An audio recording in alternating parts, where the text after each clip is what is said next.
할렐루야. 오늘 방콕 묵상 10월 소그룹 7번째 시간입니다. 방콕 묵상 160페이지를 여러분 펴주시고요. 오늘 함께 나눌 말씀은 마가복음 9장 38절에서 50절 말씀인데요. 다 함께 제목 읽어 보시겠습니다. 우리를 위하는 자. 요즘 젊은 친구들이 자주 쓰는 단어, 여러분 꼰대라는 단어 아시죠? 이 권위주의적인 사고를 가진 어른들을 비하하는 학생들의 은어로 최근에는 꼰대지라는 사람들을 의미할 때 사용됩니다. 특별히 여러분이 교회 안에서도 이 꼰대적인 사고를 가진 분들이 종종 있는 것 같아요.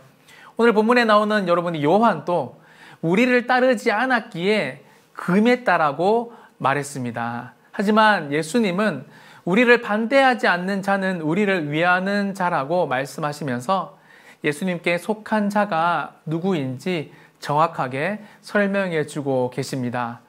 자, 여러분 그럼 본문 연구 함께 보시겠습니다. 첫 번째, 제자들과 함께 다니지 않는 사람의 사역을 보며 요한은 어떤 불만을 가졌습니까? 38절에 나오는데요. 주의 이름으로 귀신을 내쫓는 일을 금했습니다. 못하게 했습니다. 38절에 보면 우리라는 단어가 여러분 총 3번 나오는데요. 다시 말해 우리에게 속하지 않는 사람이기에 예수님의 제자 요한은 불만을 가졌던 것입니다. 예수님의 제자들에게는 여러분이 우리라는 단어는 매우 특별했을 거예요. 왜냐하면 우리가 아닌 사람은 예수님의 제자가 아니었기 때문입니다. 하지만 예수님은 비록 이 예수님과 함께 다니지 않았지만 그 사람의 사역을 보면서 우리를 반대하지 않았기에 우리를 위하는 자라라고 이렇게 긍정적으로 호용해 주십니다. 이처럼 신앙생활을 할 때 예수님보다 우리라는 것이 앞설 때 하나님의 사역을 제대로 이해하지 못할 때가 그리고 행할 때가 종종 있다라는 겁니다. 그럼 두 번째, 예수님께서 다른 사람의 사역을 금하시지 않는 이유가 무엇이었습니까? 39절, 40절에 나오는데요. 예수님의 이름을 의탁하여 능한 일을 행한 사람은 예수님을 비방하는 자가 아니기 때문이었습니다. 예수님은 어떤 자가 주의 이름으로 귀신을 쫓아내는 것을 제자들이 금했던 것이 그들의 독선이었음을 지적하고 계시고 어떤 자의 행위를 금하지 말도록 단호하게 명령하고 계셨습니다. 그 이유는 예수님의 이름을 의탁했기 때문입니다.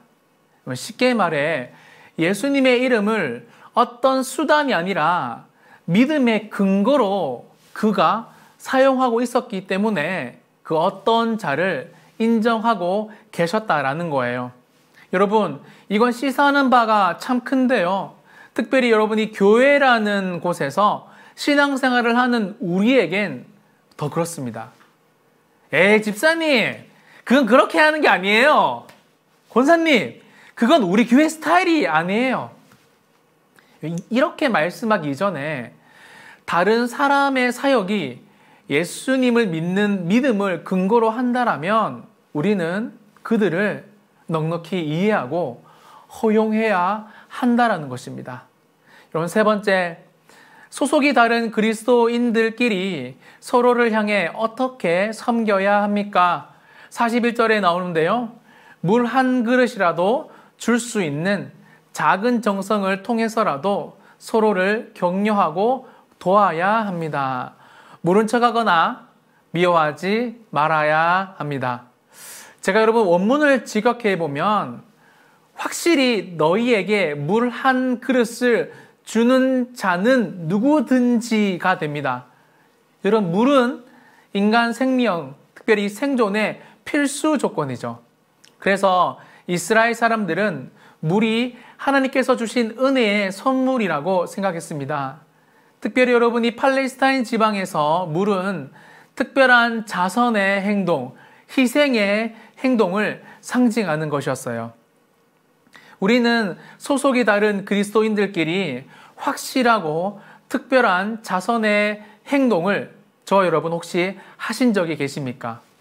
오늘 여러분이 소그룹을 나누면서 구체적으로 그리고 실천적인 행동을 하나씩 했으면 좋겠어요. 뭐 커피를 한 잔 사시던지 식사를 한번 대접하시든지 말이죠. 말씀을 마무리하면서요.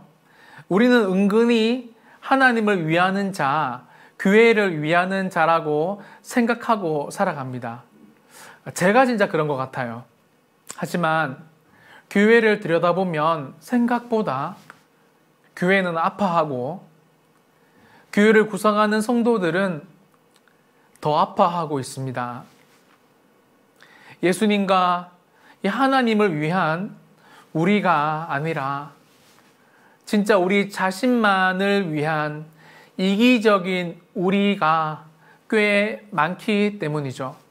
이번 한 주 예수님만을 위한, 하나님만을 위한, 성령님과 교회와 성도를 위한 우리가 되시기를, 또한 여러분 그런 섬김과 헌신이 있기를 간절히 소망해 봅니다.